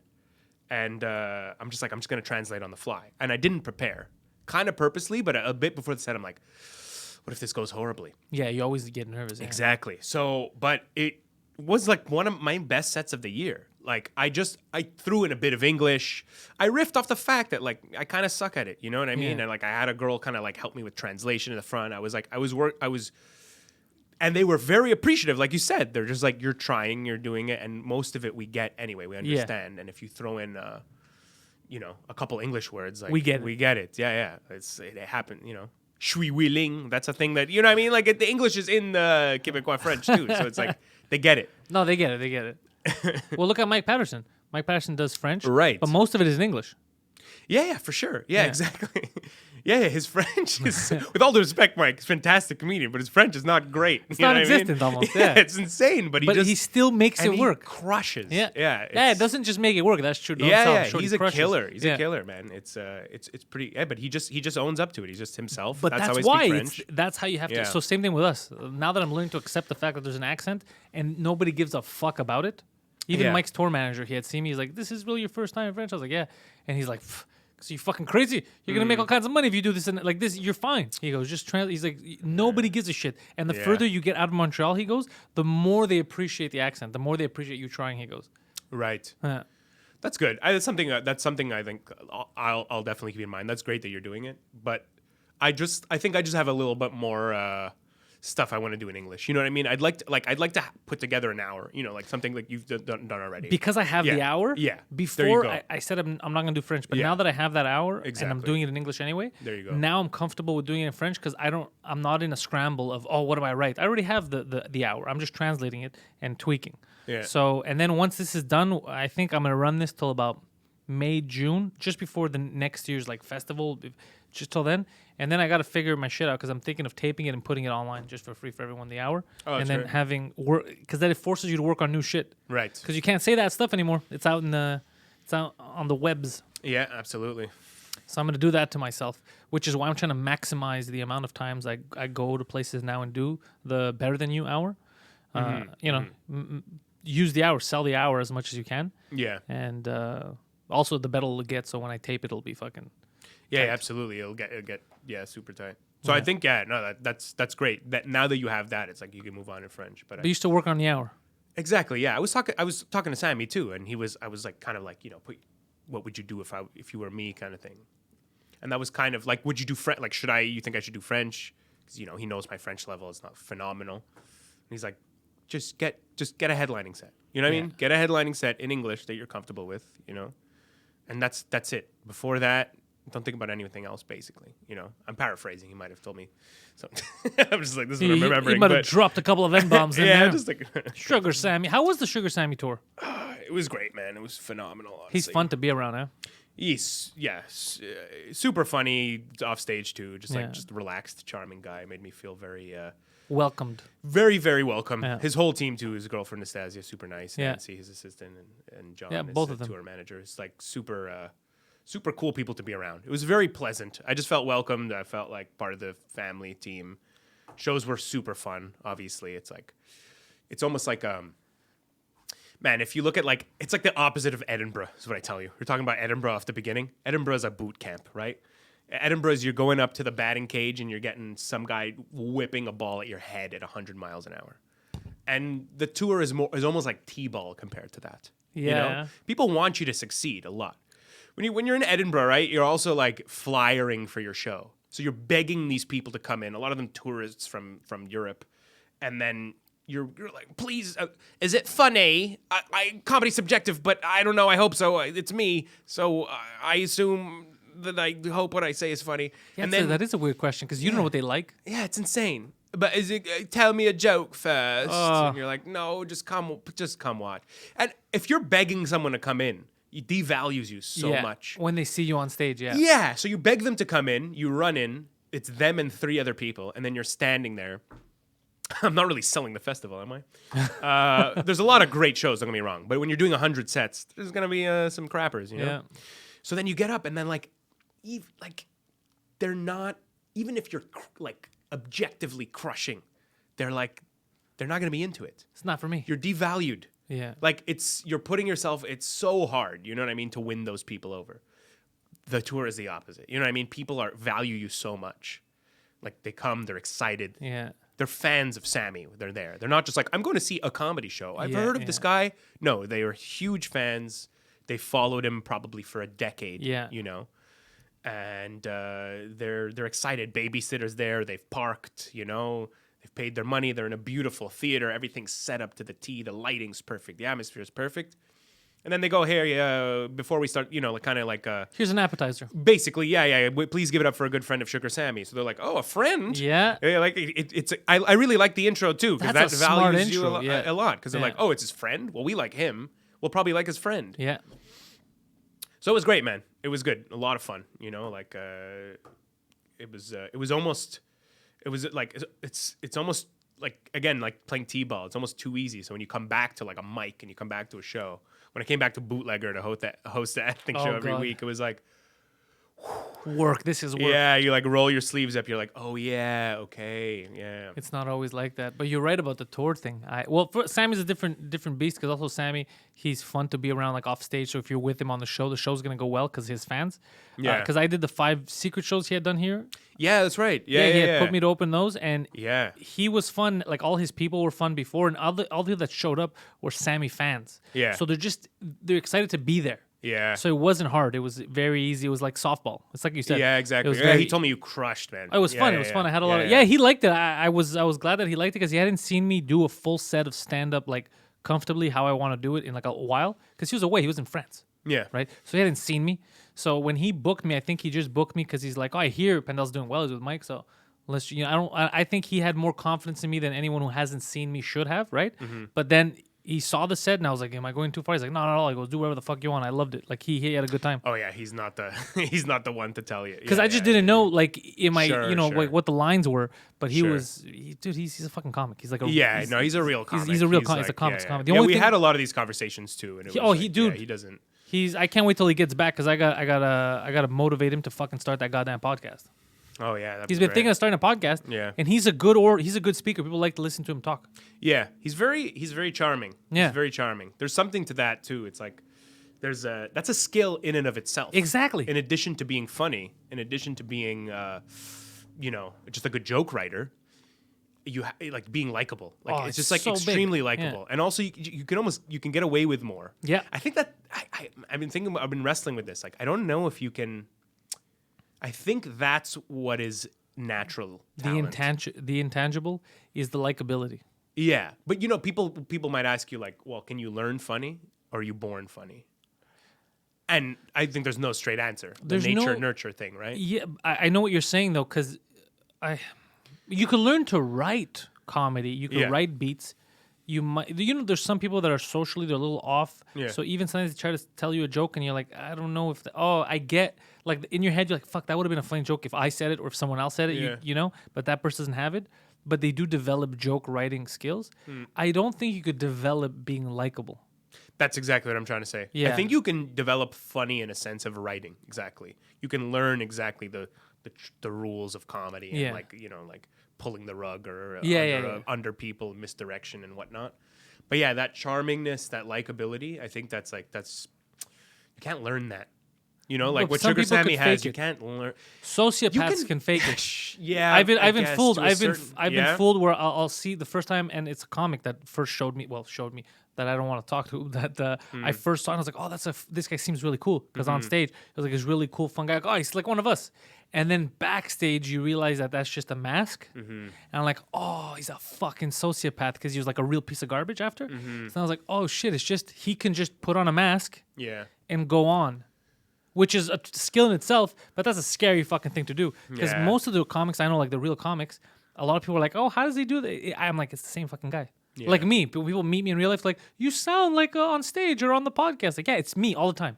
Yeah. It's me on the podcast. It's me on stage. It's just me. The volume might be turned up more. I think you're an an exaggeration. Not you in general, but ideally, even comics, you're an exaggerated form of yourself. Of yourself, exactly. Exactly. You're not But playing you're the still- part of. You're just taking yourself and putting the volume up to 11. Yeah, there you go. But with the sociopath thing, it's like you can again was like the, you can fool some people sometime. You can't fool all the people all of the time. Yeah, I don't know exactly. who he's quoting, but yeah, that's it. It's like you can get away with that for just so long, I think. But like, if you really want to have a sustainable career, like purely talking about comedy, then you got to have that natural ability. I don't know. If I don't. It depends what you want, how far you want to go with it. I've been speaking to comics about like goals and what they want to do, what I want to do, and the goal for me has always been just to be able to not have to work a 9 to 5. Same here. Absolutely. Like that's it doesn't sound like a big goal, but Yeah. it's not easy to get to that. That was basically it. And then after that, then you start building on that. Like, oh, I want to have a tour. I want to have an hour. I want to have this. But there's comics who are pretty shit who they might not make crazy money, but they tour for the whole year, different cities. They're road comics. And they're not that good, but they still make a living doing comedy, right? So it is possible to make a living and not be that good. Is what I'm trying to say is it's possible. But if you really want to go the extra step, Sure. it's I not see just what you mean. Yeah, it's not just practice, also putting yourself out there. Like let's say if you want to do what we talked about, the hour, and then you go to the theaters and shit, it's all that elbow grease that you got to put, like the podcasting and going here and going there and just having a presence online. Yeah. Like how Tim Dillon did. Like Tim Dillon was everywhere. Like he was fucking pushing the envelope a lot, and then finally, now I think like a lot of people know him because I think he's fucking hilarious. Like he broke out, much more mainstream. Like there's people that I wouldn't think would follow him that I find out follow him and like his podcast and like his video. Like even Emil. Emil's like, do you ever hear of Tim Dillon? And I was like, yeah, I fucking think he's hilarious. And he's like, yeah, I can't get enough of his fucking podcast every week. Like it's part of his ritual. And I would have never thought that Emil would listen to Tim Dillon. Right. But because you have to do so, because there's so many of us out there now.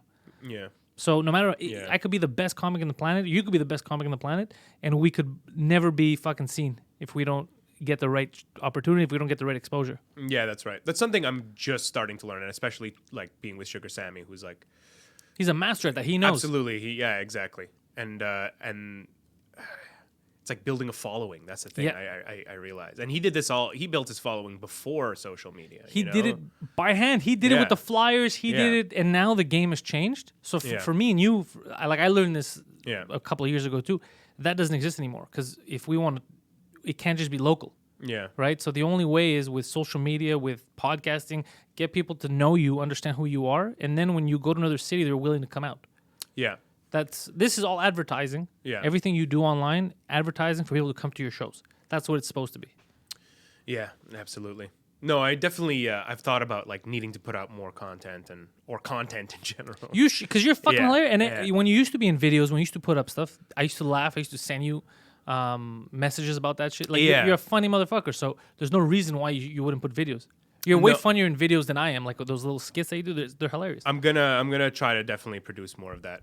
But there's so much that goes into it, and I'm still like learning so much. I'm not very good at selling myself, and I don't have a business mentality.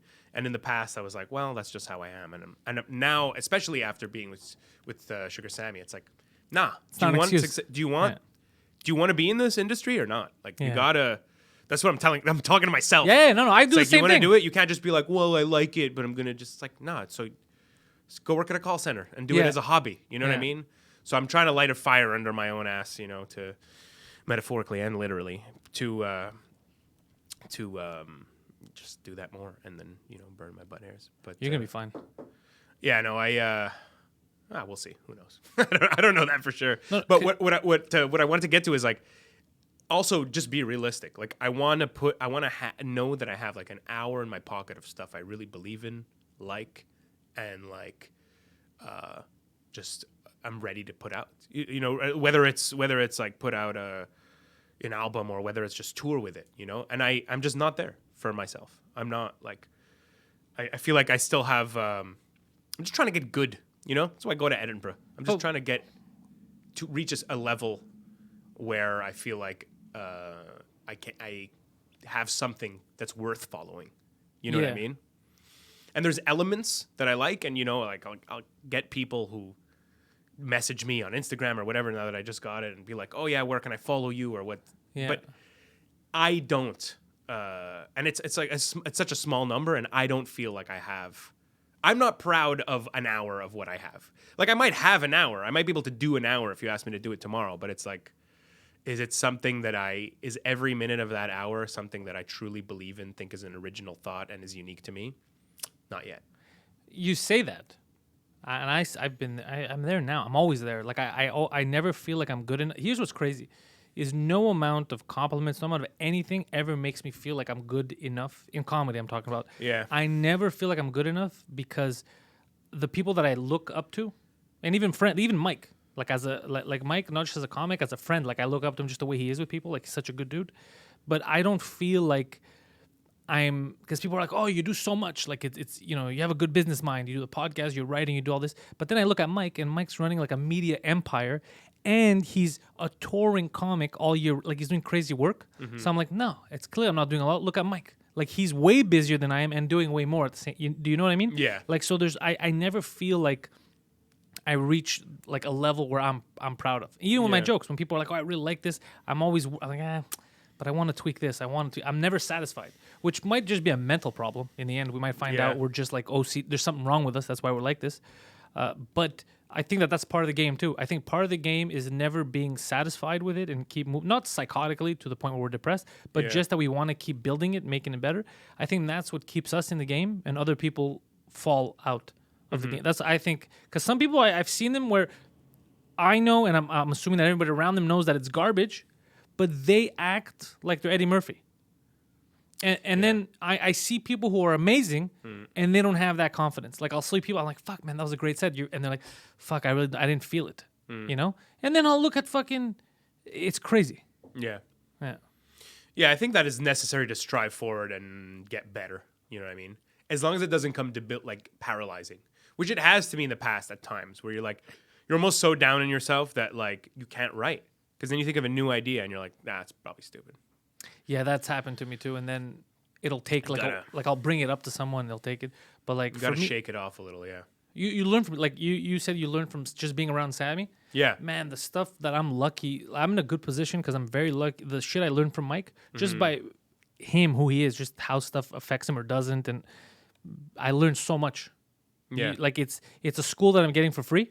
Yeah. And it's a school that people would pay to go to. Right. Because I didn't know all the ins and outs of what's going on. Like even with the French podcast, it's huge. It's millions of downloads an episode. Right. It's whatever Joe Rogan does in the West, he's doing that in the East, just with French Canada. Yeah, Imagine. I've started to listen to it actually. It's a good podcast to listen to because it also gets your you get used to the language and stuff because you hear it. That I mean, I'm listening to it because it's a good podcast, but it's also like helping me with my French. And it's helps. like it's crazy how many people.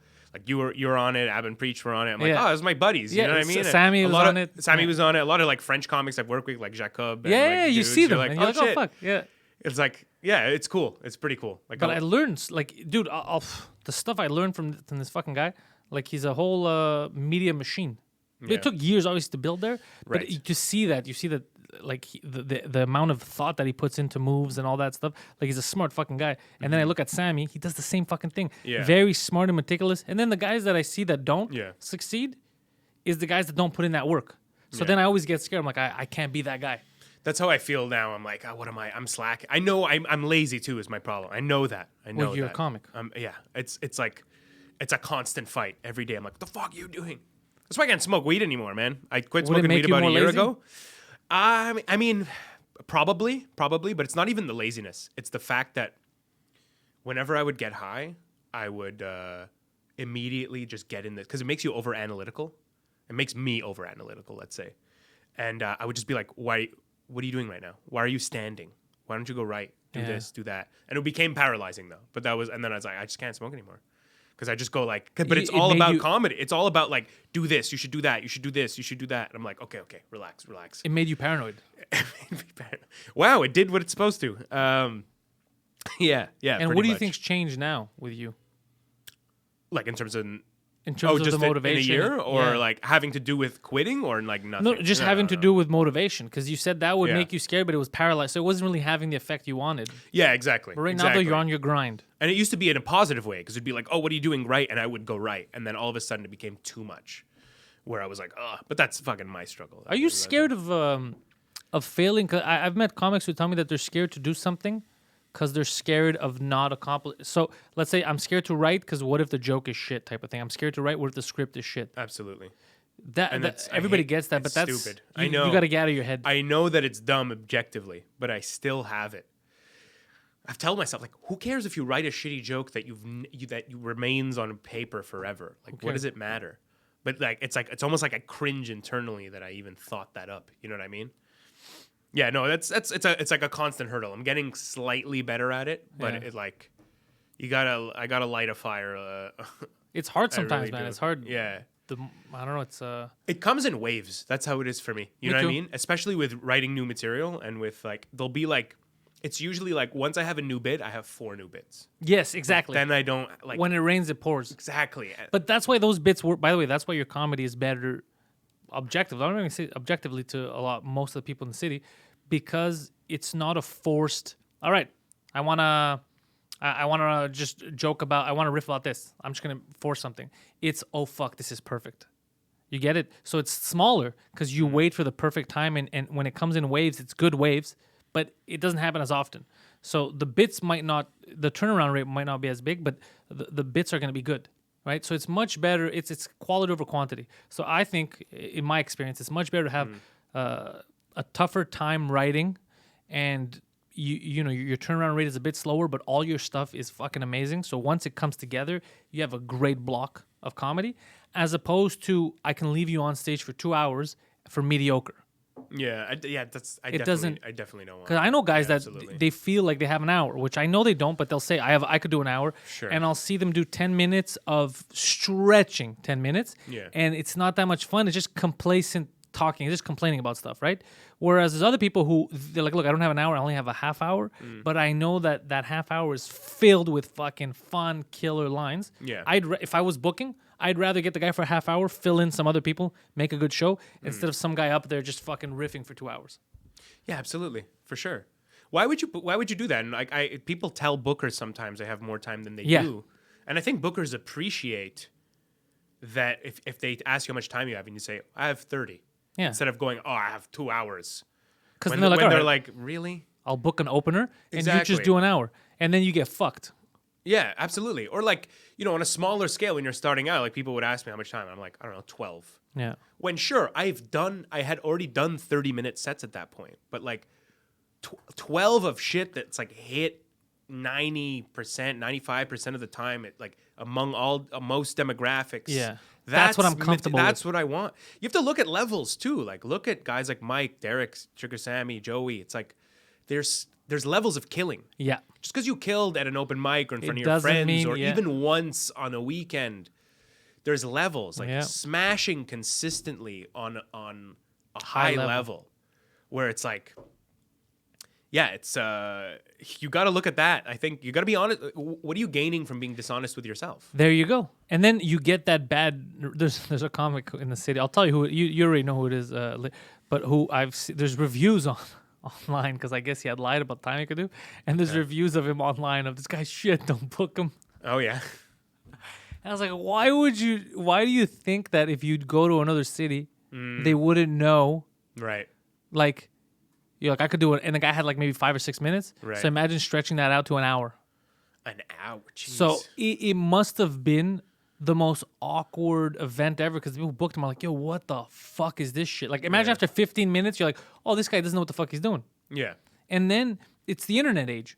yeah, Forget people taping you. Even worse is if somebody Googles your name and they find comedy clubs or bookers saying, don't book this guy. It's a scam. right. It's even worse. Yeah. So I see shit like that. I'm like, nah, you'd rather just work for it. Like, Yeah, what's the rush? I believe me, there is. I'm talking about lighting a fire into my ass constantly, but it's like there's a certain you got to get shit done, and you don't want to just slack forever. But like, why push yourself more than you can do? You know what I mean? I don't know. It's weird, and I do see that in a lot of people. Well, a lot like people who have 5 minutes. I'm sure like a lot of them have been like someone will ask them to do 20, and they're like, yeah. yeah, exactly. Dude, I never did that. I like when I had 15, I would say I had 10. Just to be safe. I would yeah. underestimate it Same. in case, Same. just in case. Because what if I have 20? I show up, and it's a really weird crowd who's not into say Your jokes. jokes about culture. I can't so I have to scrap like 7 minutes, and then I go, okay, so now I have 10 Yeah. basically. Yeah, what do I do? Yeah. So I think it's better to underestimate a little than overestimate yourself. You're not like doing anybody any favors, really. I had done one, but you know what's weird? You ever lose track of time on stage?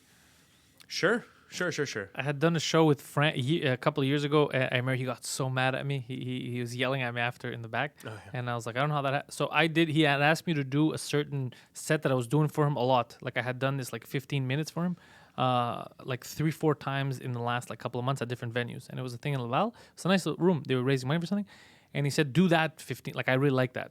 So I was like, perfect. So I did that time. But I didn't, there was a lot of like laugh and applause breaks in between. So I get off stage all happy. I did the same thing. And he's like, what the fuck are you doing? I said, what? It was good. They were laughing. He's like, yeah, but you went over your time. You did 27 minutes. And I was like, 27 minutes? Dude, I had 15. I did the same 15 I did for you all the other times. Yeah. He's like, it was 27. And I was trying to wrap my head around how the fuck did I stretch my 15 minutes into an extra 12? Right. It was a combination of me slowing down. And that was also when I learned, if you see me on stage, I slow down more. I talk slowly and people laugh more. Instead of rushing it, right? Instead of rushing to the punchline, let them enjoy it, right? But I learned it the hard way. I learned it by him yelling at me. And he's like, 27 fucking minutes. And I was like, dude, you saw the material. I didn't do anything else. I did what I normally do. Yeah. I don't know. And I was trying to rationalize it in my head. And David Pride was there. And I was like, oh, and David Pride's like, fuck him. Like, what? Who cares? They had fun. Just can you light me when it's time for me to get off? He goes, yeah. No, I feel you. That'll happen sometimes where you definitely surprise yourself. Yeah, with the time or under. Sometimes you'll talk too fast. Yeah. And you're like, Jesus Christ, that was 8 minutes. I just did 15 minutes worth of jokes. I got to calm the fuck down. Right. Yeah. Because I can talk fast sometimes. Yeah, no, I feel you. I listening to yourself helps sometimes. Sometimes I'm like, I'll mumble a quick thing. Yeah. It's like, why are you? Or like I'll rush something for no reason. I know what you mean. Yeah, you gotta slow down. I did that on Sunday at the Nest. My first 2 jokes. There was some words that I stumbled over. Yeah. And then I had to calm myself down. It's just because of the lights weren't working. Remember, it was all fucked up. They were renovating or whatever. Yeah. So it was all fucking... It threw me off when I got on stage. I'm not used to those types of lights, and I could see everyone for the first time. Yeah, I had said the same thing happened to me. I did the bit we were talking about earlier, like about my girlfriend pretty much sounding like Poseidon. Bro, me. That's a good joke. And I messed it up. I stepped on my like tongue almost. It was weird. Yeah.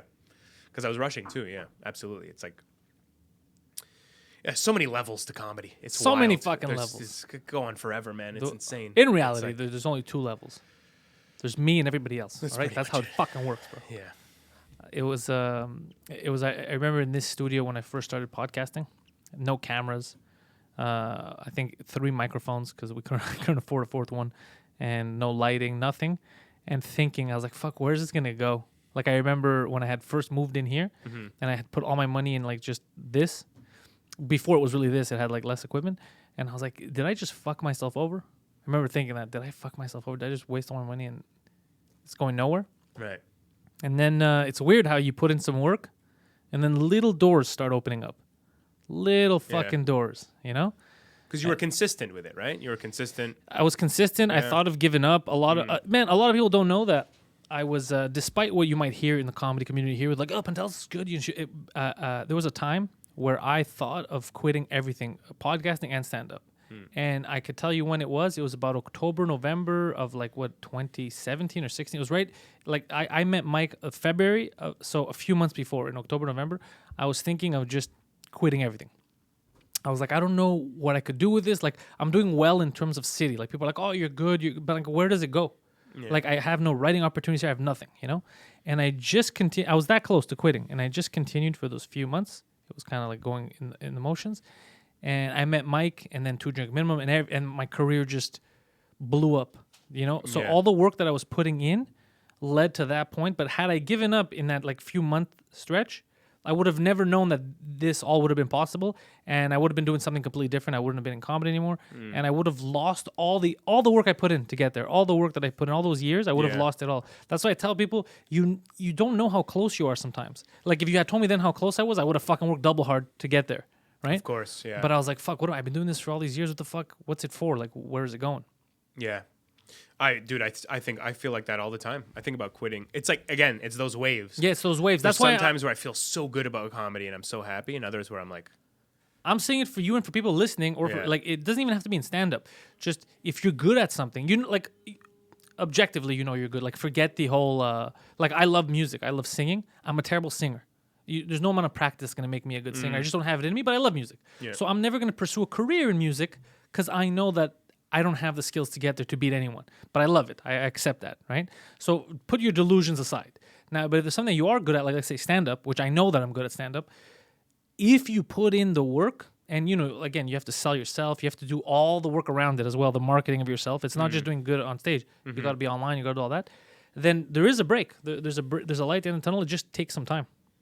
Yeah, I think not quitting is such a huge part of comedy. And people don't talk about it. Any endeavor. But common people don't think about it. Yeah. Everybody thinks it's like a movie where someone sees you something like, "You're good, kid. You're good. I'm gonna bring you to Hollywood." It's never like that. It's you just got to put in a lot of work. You got to fucking bomb a lot. Yeah. You got to have people tell you you're shit a lot, and you're good. Both they come. Sure. And then one day you're just good enough. You have your own fans. You have it, and then you could start building. That's what I even told Sebastian Bourgault the same thing. The future now isn't getting clubs around. The future's fucking getting your own fan base. Mm-hmm. Fucking, and you do your own tours. You have podcast fans. You already know they like you. They like your stand up. You do it for them. You go out to those cities. Like when I did Quebec City, I think it was 100% podcast fans. Mm-hmm. Who else would be there? They never saw me do. I don't do stand up in their city, right? So they came to watch because they were stand up fans, and they were all fucking super cool. They knew me. They knew Mike. They knew Poseidon. So they knew all the inside jokes. Right. That's the future. The future is your own fan base. You don't do it for strangers at clubs. You do it for your fan base that already knows all your stuff, that knows who you are. So you don't have to spend the first 5 minutes establishing yourself. Like if you go to a new club in a new city, you spend those first 2 minutes telling jokes that show who you are. Yeah, you got to win them over first. You got to let them trust you. Yeah, exactly. Got to be likable in your own way. In your own way, exactly, to new people. Not when it's your own show. When it's your own tour, you don't have to do that. You don't have to do the foreplay.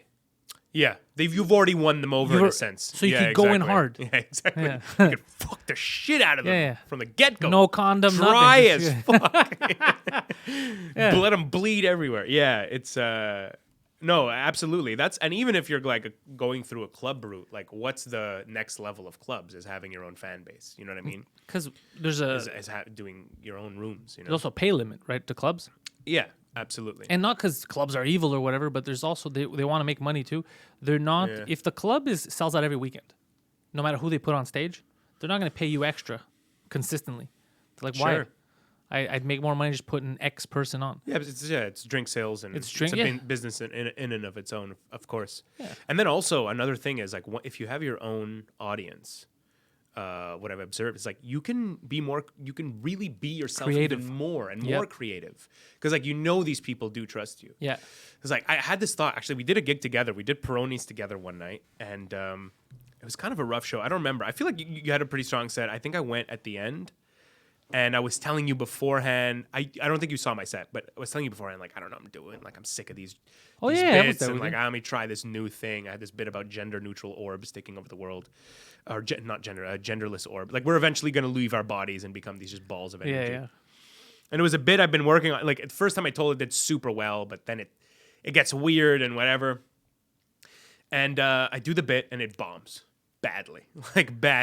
But there are maybe 4 or 5 out of 50 people like rolling on the ground laughing. They got it. Yeah, well, they just liked it. Whatever. The other people, I'm not gonna say they're dumb. They didn't get it. They just didn't like it. Whether they didn't get it. I didn't mean dumb. I mean get it. Like they're in the same wavelength. Yeah, they were in the same wavelength. Yeah. So they were on and like I clearly ate it. You know what I mean? I tried to recover later. I kind of won some of them back over, but it was a shit set. I ate a plate of dicks on stage, right? And I'm closing the show. Like I felt like, oh, and then I'm sitting back and I'm sitting with Sid and he's just like, he's like, whatever, dude. He doesn't, he's not going to be super hard on me. You know what I mean?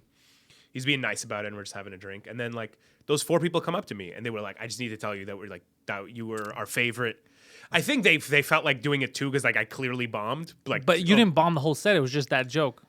I lost them hard there. Yeah. I bombed most of the set. It's not like I didn't get any laughs at all. Like, you know what I mean? But yeah, it was a rough set. And that joke bombed bad. But those people were like, I loved that bit. Like we loved that bit. They just came to tell me like, I need to tell you that was a great bit. And I'm like, imagine I just was able to. There might be 5 of those in every 50-person crowd. But imagine you had a room full of those people. Exactly. I'm like, I could talk about all kinds of weird shit. And they would like it. Yeah, exactly. They have their money's worth. That's what I'm saying. That's what the whole building your audience thing. Yeah. It's so much better. Like that show in Quebec, because I'm gonna start taping more.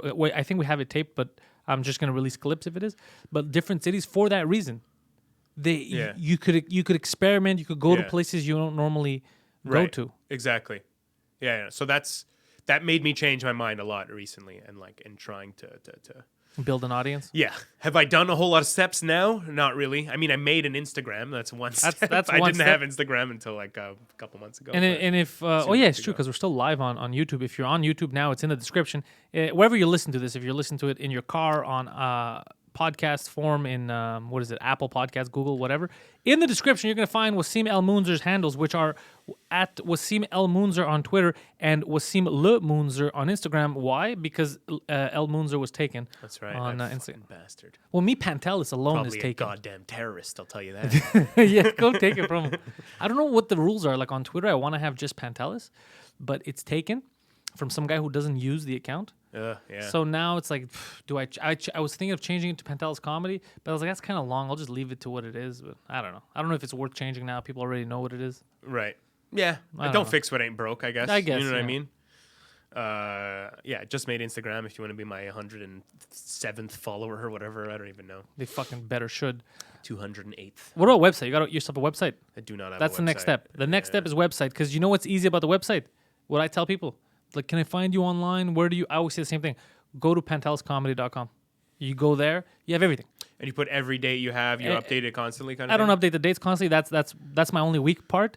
But all the videos are there, like links to the various podcasts, links to all my social channels. Mm-hmm. So in social channels, I update those. So let's say I'm doing a gig with you tomorrow somewhere. I'm on Twitter. I'm like, hey guys, tonight I'm here, or Facebook. So it's worth following me on those things. And I'm active. Like I'll talk on Twitter and I'll reply to people and shit. So there's a reason. Same thing on Facebook. I'll reply and all that shit. So there's a reason to follow those. I only have one that I don't use, like the Snapchat. Snaptelis is my name. And I haven't been on Snapchat in like over a year or two. I don't know what the fuck. Like I have no use for I it. haven't heard of Snapchat till you said it in like a year. Yeah, exactly. More. So what am I Maybe going to do? 2 years, yeah. I think it's for dick pics, Snapchat. So I can't send fans much, dick yeah. pics. Well, Yet. There's- You'll get a following for that soon enough. Beautiful penis, if I may say. So Wassim El-Mounzer all over the social media. Wassim, anything you want them to know before we go? Oh, man. Yeah, follow me if you're listening to this. I'll produce content one day. It'll be worth it for you. Is that, So soon. Yeah. Oh, and I forgot to mention our So no, panteliscomedy.com. You can catch everything there. Pantelis is better than you. The tour is happening right now. Tickets to various cities will be added shortly as soon as Emil finishes his current show this weekend. Then we're back at it next week. Not the Bad Boys. What is it? The Southern Boys. I'm doing live stand-up at the Leonardo da Vinci Center, I believe in March, with Guido Grasso and Massimo. Oh, very funny boys. This is going to be a fucking... That's a great show. That's a great That's fucking a fantastic lineup. Yeah. We're going to put tickets up on sale, I think, next week. Oh, nice. When Guido comes back from Australia. He's doing his Australian tour with this big-haired magician. Okay, I think I've seen that dude with the Johnny Bravo thing. Yeah, exactly. Okay, yeah. I've seen his face. His name is like something the MC or something. No, Yeah, Giuseppe the MC. Giuseppe the MC. That's I've it. seen it on posters. And Yeah. So he's doing an Australian thing with him. So as soon as he's back, we're gonna sell those tickets. Okay, phenomenal. I'm actually hosting the Young Guns of Comedy weekend, Oh shit! which is the first weekend of January. Where the Comedy Nest yearly shows off their best young. These are basically kids. I call them kids in comedy. I'm a kid. These kids, That then go on to start doing weekends at the Comedy Nest. That's right. It's a showcase of like the up and coming talent that has been crushing it. at You the open graduated mics. from the Young Guns. So did I. That's right, We were in the that's right. same class, no? No, Or did I do- I was 2018. Oh, I did it 17? before you. I did it 17. 15. Okay, yeah. I did it 2015. No, you were a couple of years before me. Yeah. Yeah, and even when I did it, I think they just put me because I was already doing the weekends. That'll happen sometimes. Yeah. And then Peter forgot. He's like, "Did you ever do the Young Guns?" I was like, "No." He's like, "You want to do it?" I was like, "Yeah." Yeah, that'll happen sometimes. If you're doing well and David sees you, then Yeah, you can get kind of So Young Guns of Comedy, first weekend of absolutely. January at the Comedy Nest in Montreal. Get your tickets because Wassim is hosting. Plus, anybody they're going to put up there is going to be fun. Do you know who's headlining? Brian Scalaro is the Scalaro's headlining. Yeah. My boy Bryce Scalaro's in town. I'm going to tell Brian if he's around at the time, jump on a podcast. He's fucking hilarious. Very funny guy, yeah. So yeah, Wassim, thank you so much for fucking being here, bro. Thank you for having me. It was a blast, dude.